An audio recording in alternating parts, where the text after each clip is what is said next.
सोलापुरात मध्यरात्री भीषण अपघात, 3 मित्र जागीच ठार। सोलापूर शहरातून एक अत्यंत धक्कादायक आणि दुःखद बातमी येते। मध्यरात्रीच्या वेळी झालेल्या भीषण अपघातात 3 तरुण मित्रांचा जागीच मृत्यू झालाय। ही घटना 16 फेब्रुवारी 2026 रोजी पहाटे 4 वाजेच्या सुमारास घडली। रूपा भवानी मंदिराजवळील सिद्धेश्वर वुमन्स पॉलिटेक्निक कॉलेज समोरून बर्गमन स्कूटर क्रमांक MH13ER0627 वरून 3 मित्र जात असताना अज्ञात वाहनानं त्यांना मागून जोरदार धडक दिली। अपघात इतका भीषण होता की तीनही युवक जागेवरच पडले आणि त्यांची दुचाकी काही अंतरावर फेकली गेली। नागेश प्रकाश गवंडी वय वर्ष 27 राहणार रविवार पेठ, रोहन अशोक कोरे वय वर्ष 23 राहणार श्रीशैल नगर भवानी पेठ, बसवराज सुनील चंदशेट्टी वय वर्ष 25 राहणार शेळगी सोलापूर असं मयत झालेल्या तीनही मित्रांची नावं आहेत।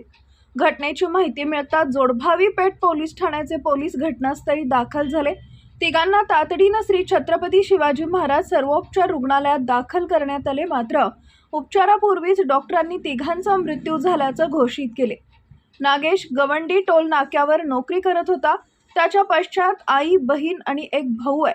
रोहन कोरे फायनान्स क्षेत्रात काम करत होते।